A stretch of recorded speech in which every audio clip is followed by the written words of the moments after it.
ถานีวิทยุกระจายเสียงแห่งประเทศไทยจังหวัดเชียงใหม่ AM 1476 กิโลเฮิรตซ์สถานีวิทยุภาคภาษาชาติพันธุ์แห่งเดียวในประเทศไทยที่มีความทันสมัยเชื่อถือได้สร้างอัตลักษณ์กลุ่มชาติพันธุ์สู่สากล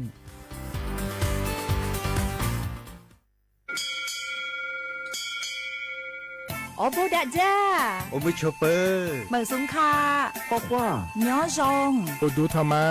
สถานีวิทยุภาษาชาติพันธุ์แห่งเดียวในประเทศไทยทันสมัยเชื่อถือได้แล้วพบกันที่สวทเชียงใหม่ AM 1476 กิโลเฮิรตซ์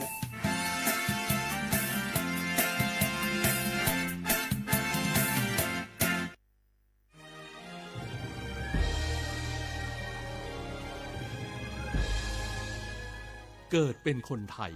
เติบโตบนผืนแผ่นดินไทยจงภูมิใจในความเป็นไทยชาติไทยเรานั้นนับเป็นชาติที่มีความเป็นมาเก่าแก่ยาวนานเรามีภาษาวัฒนธรรมและมีสิ่งต่างๆที่เป็นเอกลักษณ์ให้เราได้ภาคภูมิใจในความเป็นคนไทยเราควรเห็นคุณค่าและมีความรักชาติหวงแหนแผ่นดินอันเป็นมรดกของบรรพชน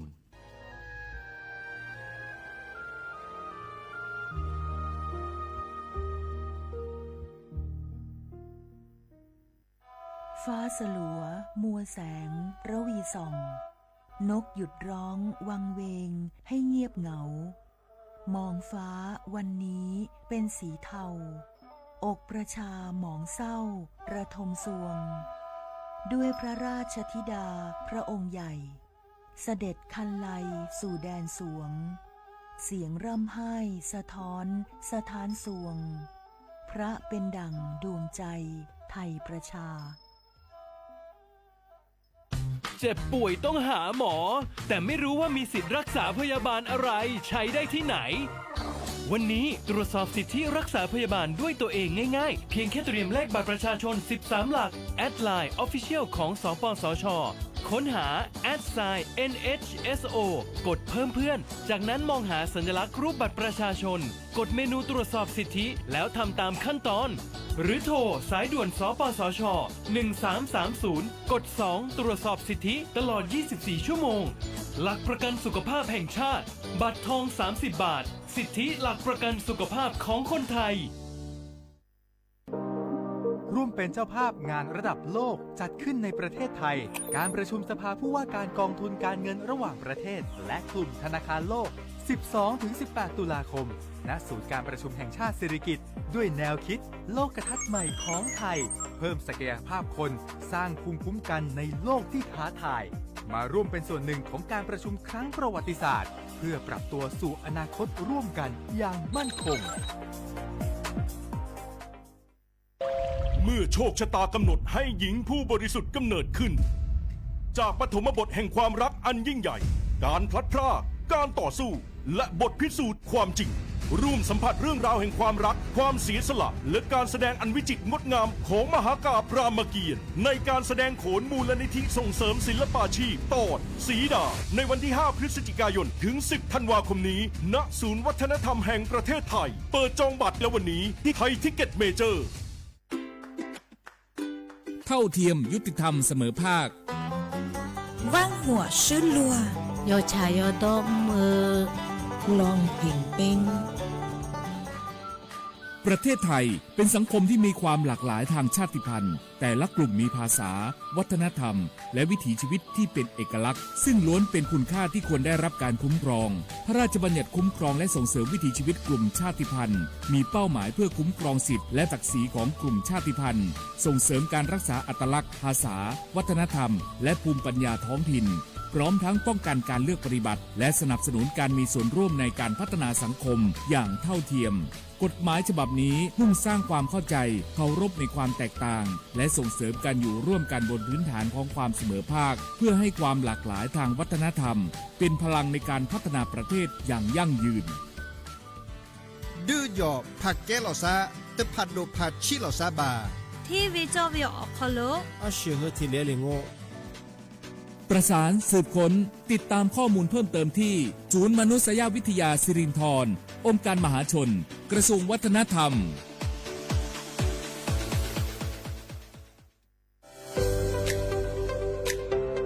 ระราชบัญญัติคุ้มครองและส่งเสริมวิถีชีวิตกลุ่มชาติพันธุ์เป็นกฎหมายที่จัดทำขึ้นเพื่อสร้างหลักประกันให้กลุ่มชาติพันธุ์ในประเทศไทยได้รับการคุ้มครองสิทธิเสรีภาพและศักดิ์ศรีความเป็นมนุษย์อย่างเท่าเทียมกับประชาชนทุกคนโดยมุ่งส่งเสริมให้กลุ่มชาติพันธุ์สามารถดำรงรักษาอัตลักษณ์ภาษา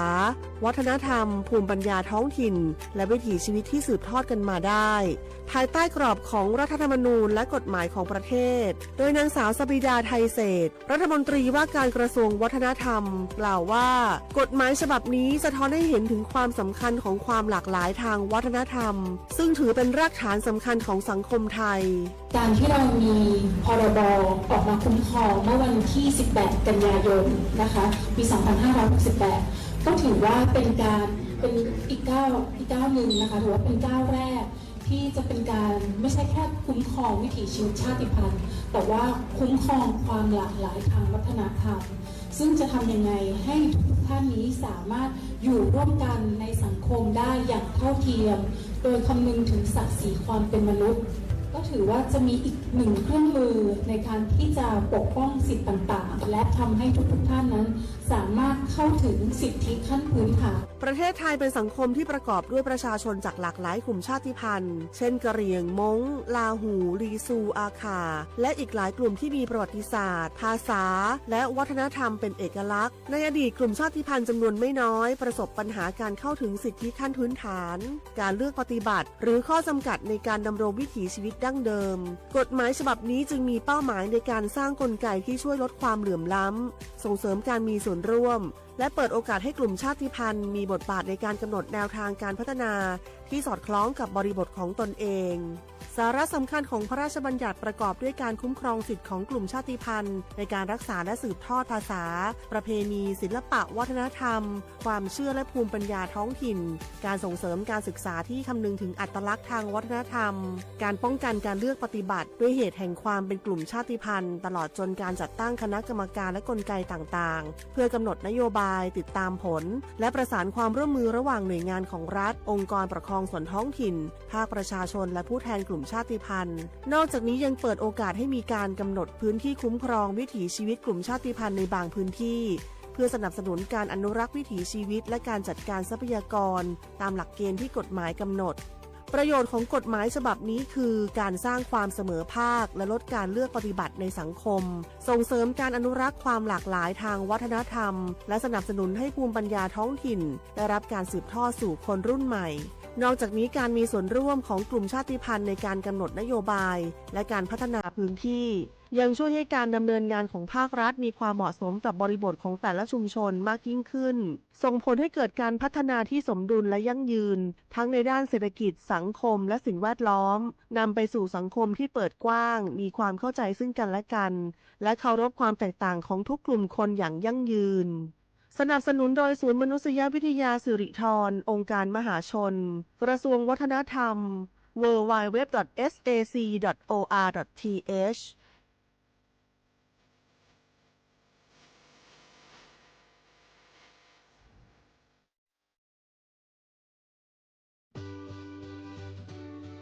สนใจโฆษณา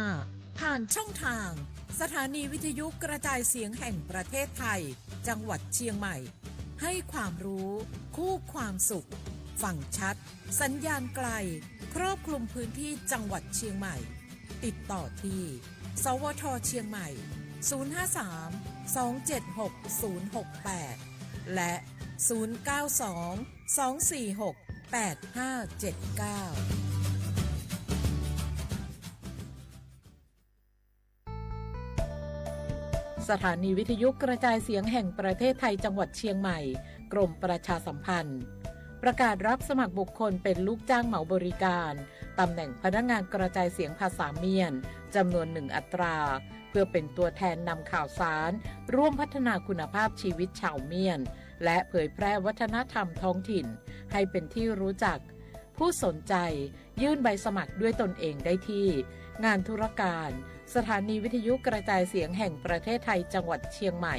ตำบลช้างคลานอำเภอเมืองจังหวัดเชียงใหม่ตั้งแต่บัดนี้เป็นต้นไปสอบถามข้อมูลเพิ่มเติมได้ที่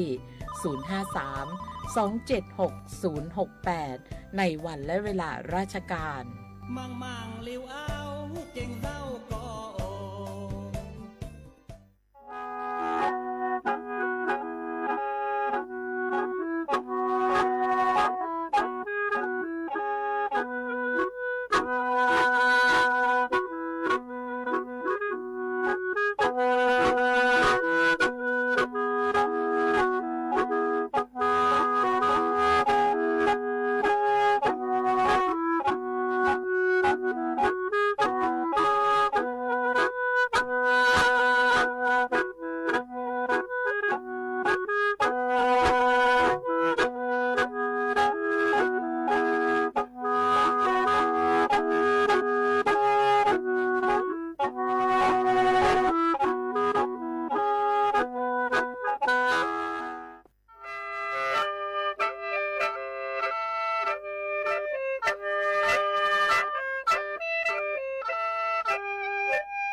เชีย话不好话งาอามาซา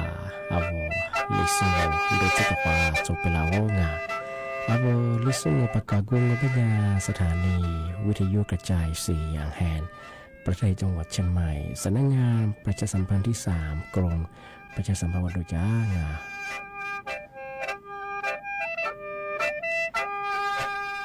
อาโวลิซุงโดยจะมังโงปัญญายีเวลาแห่งนี้ปะเหอแน่ๆคือโฉมโมควานีเจมโมตัวควาโดที่มูลงมันยาหนีโมควานีสามโมงนาทียาควานีคือนาเนียเสือที่นี้เรียนตัวยาชความง่า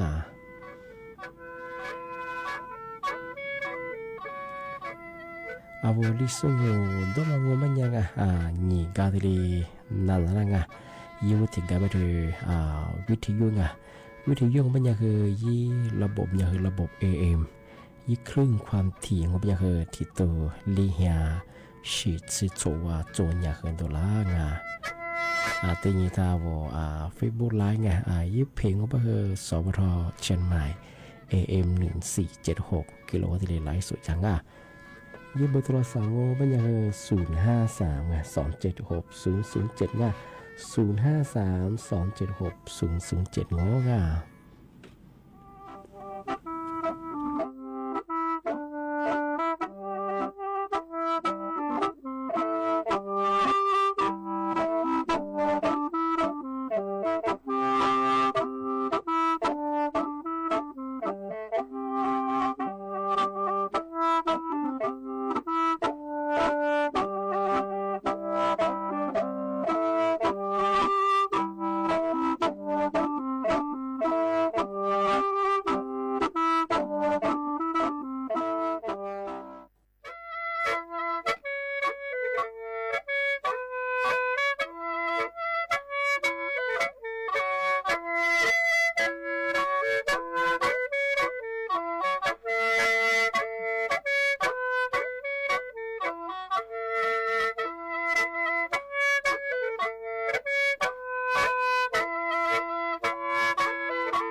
betama minne kelengwa nimete tacha wanima kuwa nube kelengwa ma mele heni ma shala ngata nu tizo mili wo ngaza kwa nu mate pemada manu seseke wate lubita nu bekeleni voto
จะมองว่าดีอ่ะพื้นที่จังหวัดน่านจะมาประกาศฝรั่งมองบ้างไง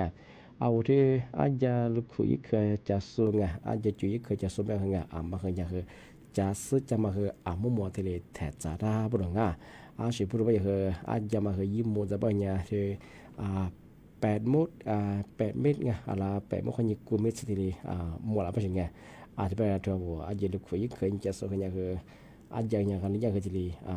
อาจจะลูกคุยบิลเรื่องว่ายังไงยิ่งเคยมีจะมาคือที่เลยกินน้ำบ้างไงอาจจะมาคืออย่างเจนส์ฝรั่งอ่ะอาจจะเป็นอย่างว่าเขาเดอาจจะลูกคุยเคยจะสูงบ้างไงมาคืออย่างคือจะซื้อจะมาคือมุมมองที่แถจะได้บ้างไงที่อาจจะวันหน้าถ้าว่าประกาศฝรั่งมองบ้างไงพื้นที่กว่าขึ้นมีเช่นมั้งไงอำเภอเวียงสาเนี่ยคืออะไรเนี่ยลีตำบลสองมาคือจังหวัดน่านครับยุติกังเป็นยังชวนมาคือตำบลกลางเวียงบ้างอันนี้คือညီมาแล้วก็คือตำบลไหลหน้าบ้างที่ถึงมองบ้างเนี่ยตำบลครึ่งบุรงที่ถึงมองไม่คือตำบลสางกันบางอย่างคืออำเภอเวียงสางจังหวัดน่านกันคือ4 ตำบลเอาเชื่อว่าปีว่าที่อำเภอเวียงสางจังหวัดน่านเดลีตำบลมาจากสุโขทัยยังมาเคยยังคือจะซื้อจะมาบ้างมุ่งมาที่แถบจาราบริชของที่ถึงบางโง่บ้างยังมาเคยยี่เบอร์โทรศัพท์เบอร์โทรปีว่าหรือชื่อยี่จะเชื่อมโง่บ้างยังมาเคยยี่จะรีจุ่มจะโทรนั่งยี่เบอร์โทรไม่ของเนี่ยมาย่าปพจังหวัดน่านยี่ว่าถึงมาเคย054นี่คือ716ที่นี่คือ174ที่ถึงมาเป็นคือ054ที่นี่คือ710002ที่มันคือญาติหน่วยงานปพจังหวัดน่านทีทุกผู้ชมมือสองก็มันคือหลายพื้นที่คือมือห้าขึ้นเรียบคืออาจจะจมังนี่อย่างว่าตัวนี้คือบางพื้นที่คืออาจจะขึ้นอย่างช่วยเลยอาจจะช่วยกันอย่างงูเป็นอย่างคือละโซฮีเบียร์มาตรงเสียหายมาที่นี่คือที่หลบคือยิ่งคือมีคือทีนี้อาจจะบูชาบางขึ้นอย่างชาวมือสองก็เป็นอย่างที่พื้นที่จังหวัดน่านคือหลายพื้นที่คืออย่างกันคือเหมือนหาเลี้ยงกันคืออาจจะจมาที่กิเลสที่แบงโง่เป็นอย่างคือมือสามที่ย่าจังหวัดเชียงใหม่ที่บริษัทบุญถาวรบ้างมาคือสาขาเชียงใหม่คือยากว่าจุดรับบริจาคที่ดีจังที่บ้านที่ชาวเชียงใหม่เชียงใหม่สมบัติมาลิชิก็อาหารแห้งบ้างจะซื้อจะมาถึงยืดกุนมาว่านอจังหวัดน่านทับว่ายิ่งจะเชื่อมเป็นยังไงยากว่ารับบริจาคมาที่นี่มีสกุลยังสกุลยี่ห้อนี่คือ你知啥ยังไงยี่กุนตรงนี้出自กูของเปียกว่ามาบิชมิสมันก็คืออาหารแห้งหรือว่าที่ยังว่าจะมาอยู่กูที่บอกว่าน้ำถ้วยบางอะไรอยู่สบางผมพายบริจาคยิ่งเชื่อมเป็นยังยิ่งเชื่อมเป็นยังคือที่บุญถาวรบ้างมาคือสาขาเชียงใหม่ยี่นี่บริจาคที่อยู่ช่องจะมาถึงมาปีมาเช่าชาวต่างแต่มาเชียงโง่ไม่ยังเฮงที่มาชาวของมาเคยจังหวัดเชียงใหม่ควันยังเฮที่ยังเฮกรมอุตุนิยมวิทยาที่มีแต่พวกกูนิโซแต่ยังสุดมาเจนตัวหลังนี่จะนี่บ่เคยนี่มีควันยังเฮเสนอวันนี้สังไงนี่จะยังควันยังนี่จะที่ก็ทุกอย่างเฮนี่สิเปียงที่ยามาสานมีแต่พวกกูนิโซแต่ยังสุดมาเจนตัวยังไงในพื้นที่จังหวัดแม่ฮ่องสอนจริงที่ยังเฮจังหวัดเลยที่ยังจังหวัดบึงกาฬสกลนครที่ยังคือจังหวัดนครพนมที่ยังจังหวัดหนองคายที่ยังจังหวัดหนองบัวลำพูที่ยังคือจังหวัดอุดรธานีที่ยังคือกาญจนบุรีที่ยังจังหวัดตราดอุตรดิตถ์ที่ยังสุโขทัยจังหวัดตากพิษณุโลกพิจิตรพิชรบูรณ์มันยังคือยมีแต่พวกกูนิโซที่แจ้งตัวพลังมันยัง16จังหวัดท่านเหมือนที่พื้นที่ธรรมชาติสูงโง่ไม่ใช่ชงมาคือจามฟาตาบริงที่ยังว่าติดตามข่าวสารจากหน่วยงานราชการที่ตื่นรับบริงปีว่าเรียนตัวเหมือนขึ้นเรียแบบคือยาสดีประกาศแจ้งตัวอย่างที่มาถึงเชียงโง่เป็นยังไงที่จังหวัดแม่ฮ่องสอนคืองามสัตว์บางอย่างคือยาบ้าคือหลายพื้นที่อย่างคืองมีการคือเหมือนที่เดียวขึ้นเรียบางที่เป็นยาหัวชคองว่าคือโดโซโลชิสุบคืองามมา ตาเนี่ยที่หลุดเชื่อตาเนี่ยใช่ไหมงานที่คือที่ยังจะมางานเป็นความเหมือนหาขึ้นเลี้ยมีอยู่เราจะไม่เคยเดียวว่าอยู่บ้านจะมางานมหาลิสลงบัญญัตินกว่าอยู่กันยังกันรับบัญชีกว่าอย่ารับงานดีสลายมาสิลิกินนะบริงานที่ยังคือจะกูถือก็ต้องบ่คือว่ากูยืนไงเชื่อมาคือจะแบบว่าโลชิสกันยังคือโลชิแบบคือต่างๆเนี่ยเชื่อจากงานมาอย่างเดียวมาเจนตัวฝรั่งมาสามหาลิสงบัญญัติมาคือว่าคืออะไรกว่ายังงานโลชิแบบคือต่างๆเนี่ยเชื่อไงจะกูถือก็ต้องแบบคือจะกูเนี่ยเชื่อจะกูมาข้างจะว่าโลชิมีสัตว์แบบคืออันตรายยังไงมาอย่างคือแต่มาที่เจนตัวฝรั่ง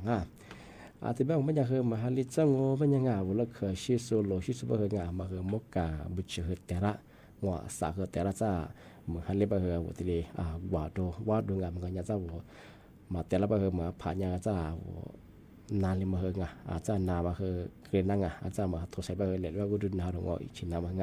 อาจารย์แต่ก็บ่ที่ชินเนี่ยมาเข้าสู่บ่คืองามาครับทศได้คือขึ้นนะบ่คือชิช่วยจากงาอะไรควรจะคือยิบนางว่าชินจะมันนางที่คือว่าเนี่ยคอยจำมาคืออย่างคือมันทราบจากว่างอันนี้ก็คือมหาลิจังมันยังมากูเดียวมาดูแลสุขภาพยังว่าฮักคือดูสูว่าที่มีแต่สุขภาพโลชิอย่างคือจำมุนยิ่งเชื่อจากว่างโลชั่งมันยังคือเลยหมดที่สิ่งการเชื่อกูติงจากจุดที่ก็ต้องมันยังคือมาฟราสคือหลักสูคือลัดอยู่แล้วมาที่เกณฑ์นั่งที่มาคือมาซึ่งที่ยังก็ยังมาคืออาชีพเวลามางานก็คือมาคือที่ได้หาสู้จำมุนยิ่งเชื่อจากว่างที่เป็นยังไงภาษานั่นละหมดว่าที่ว่ากันน่าช่วยกันมาคือชีเราวันนี้แต่น้อยตำบลเปลี่ยนหลวงไงน้องเมื่อเหตุที่จะสุยาหมดว่านี่ช่วยดีฝรั่งบ้าเหรอแต่คนนั้นยังช่วยกันช่วยเขาพุทธไล่สวดตีส่วนงานที่ทำวิธียุทธนาจะสุดคือเขาว่าง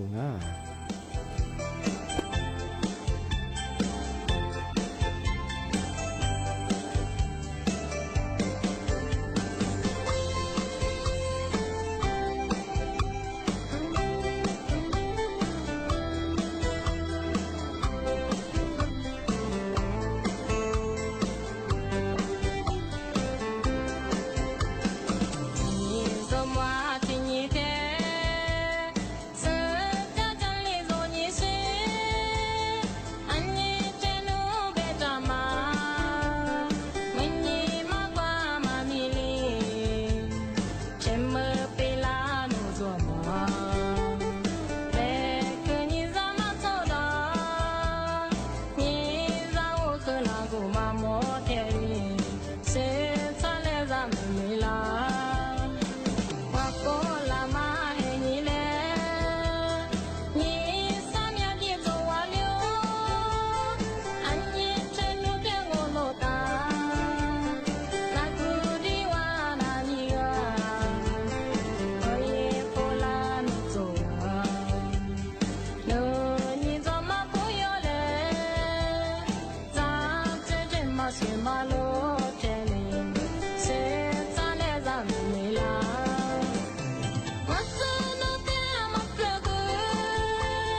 ความ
เอาเชื่อว่าว่าไง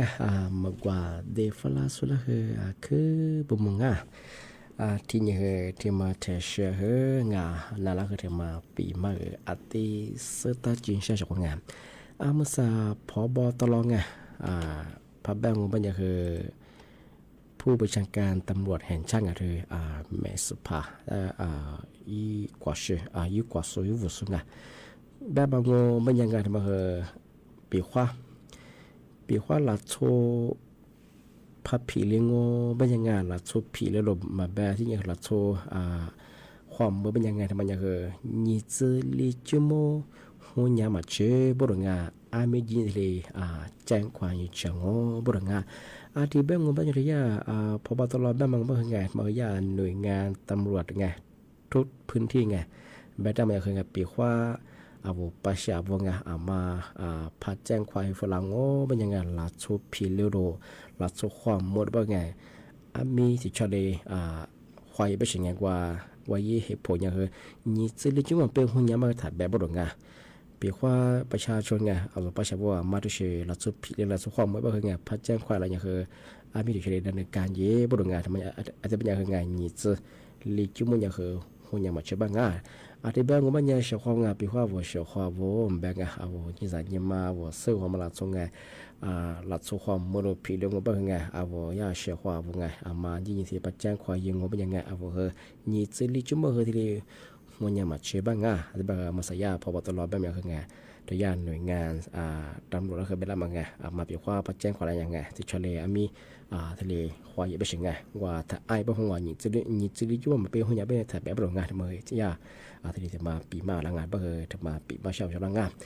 ที่บางไม่ยังไงจะมาถึงเชียงไม่ยังไงย่าจังหวัดเชียงใหม่ให้เงินจะมาแจ้งเตือนฝรั่งมันคือพื้นที่เฝ้าระวังเป็นยังไงเมื่อฮาลีสลงก็มาคืออาจจะจำมังดินสลายมังแต่มาคือนี่มีกระปุกความยังไงเฮฮานี่จะที่เนี่ยจะช่วงอำเภอแม่ใจเด็กกางอาทิตย์คืออำเภอองค์กอยเด็กกางอาทิตย์คืออำเภอแม่อายอำเภอฝานอาทิตย์คืออำเภอชัยประการอาทิตย์คืออำเภอพร้าวมาคือโฉบจังหวัดที่พื้นที่จังหวัดเชียงใหม่ธรรมดีแจ้งเตือนฝรั่งที่บ้านมันเป็นยังไงแสดงว่าน้ำแบ่งยังไงช่วงงานปีว่าเวลมาจะซื้อจะมาไงอาหารแห้งตรงอยู่กูจะพูดมาไงมาบริจาคช่างโง่เป็นอย่างว่าบุญถาวรไงสาขาเชียงใหม่ยี่ลีบริจาคช่างแต่มาสกุลยี่ห้อยี่ยี่จะสายยี่สิลีรับบริจาคที่เยอะบ้างเที่ยวบริจาคเยอะมากเป็นอย่างว่าเชียวขวานจังหวัดนาวาจิลียี่จอยมังเมื่อสายบ้านพื้นที่จังหวัดน่านยังเฮงคือยี่สิลีชื่อยังมาคือมีอย่างอาจจะจำมาตรงนั้นสุบะยี่ขวาจำมันน้อยที่ดิฉันจำมาคือมีอย่างที่บางวันยังชาวเชียงใหม่มาบริจาคยี่ชอบางที่ลียี่เชียงบางบางอย่างปันน้ำใจช่วยเหลือยังมัง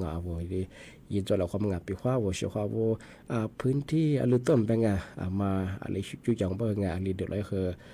แทบไม่สมบูรณ์พูดมันยังอะไรตัวจากเขาที่สามารถที่บริจาคยังคือที่ยี่จอคนหน้าบริจาคของที่บางอย่างคือมาว่าพื้นที่จังหวัดนาวาที่ยี่จะช่างโง่เป็นยังไงมายี่จะเชื่อเป็นยังไงว่าบูถาวรสาขาจังหวัดที่บริจาคอีกช่างบริจาคมาเสริมแบบอาหารแห้งแบบจะจะมาอยู่กับพวกมันที่ไล่บางเมื่อมาปีมที่บ้านก็เป็นยังไงนะปีมาคือที่เรียนจอยของที่บ้านรายการนี้สงบดมบ้างที่ตัวบ้านเนี่ยบ้านสวบควันยี่จิ้มมือตัวขวาดวงที่ถึงมือบ้านยี่มือควันยี่สามโมงนี่มันก็คือยี่เวลาอยู่เดียวชคนนั้นสุดที่สุดก็คือบ่มองที่บ้านมาลิโตจะชคนมาก็ดีมากว่าเชื่อดูแลสักพายนี่ว่าคือดูโซโลชิสบ้างมาสมัครลิจะบ้างโลชิคนตัดต่างเชื่องานจะก็รู้แล้วมันได้ยังอันตรายที่บ้านนับปีมาคือที่เรียนจงงบ้านที่จะความมูลความข้อว่าสวัสดีครับ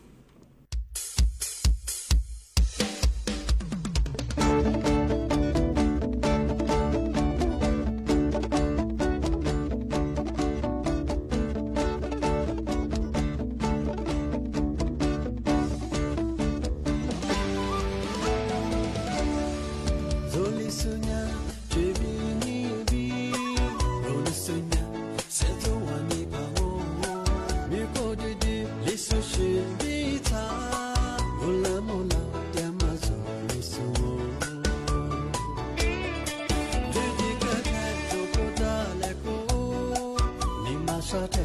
米古勒库，托萨托波塔贝勒库，你你过边路边我打给勒库，你你勒库哎，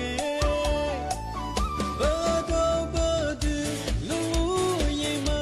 做你苏西阿娘比查，我去挂掉路边挂掉米，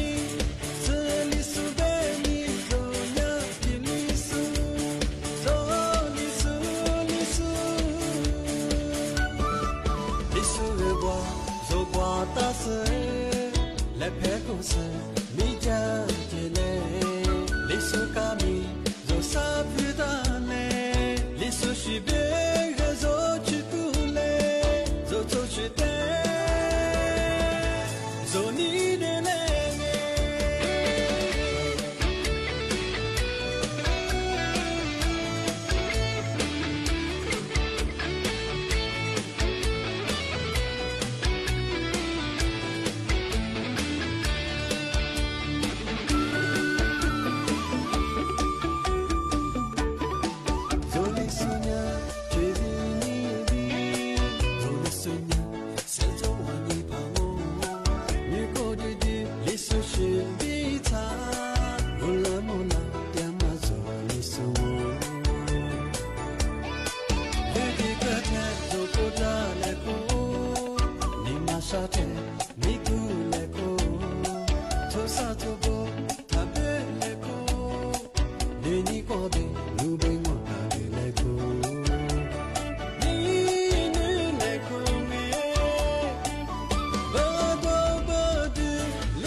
你小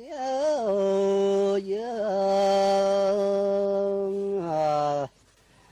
这边么呀天天下酒一天呀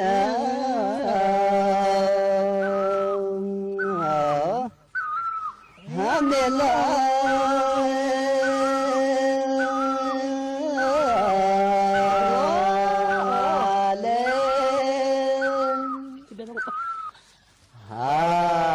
你这天命我老了。也是子你是天妈那，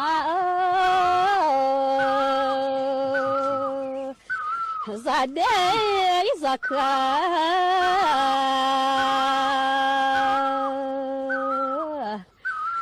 做的。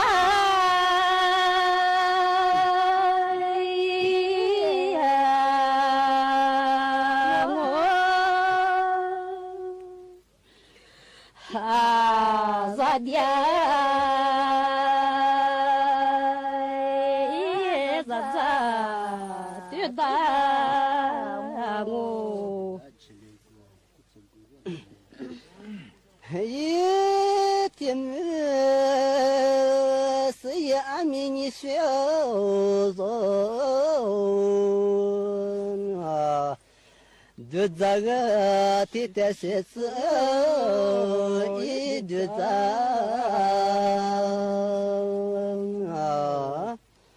啊学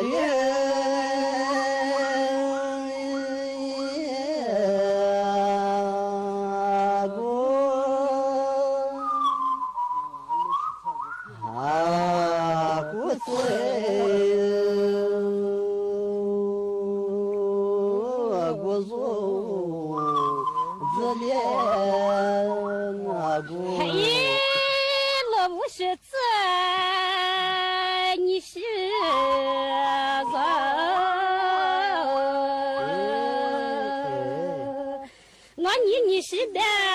你是啥一座标？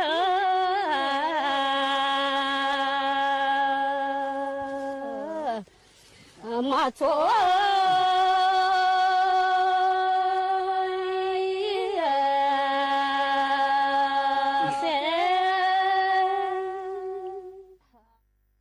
ติดทุกสถานการณ์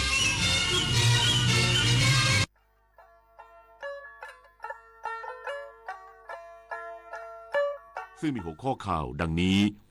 รัฐบาลใช้ระบบซิงเกิลคอมมานด์บริหารจัดการอุทกภัยภาคเหนือขณะที่จิสดาเตือนพื้นที่จังหวัดสุโขทัยและพิษณุโลกเสี่ยงน้ำท่วมในระดับสีแดงเข้มนายกรัฐมนตรี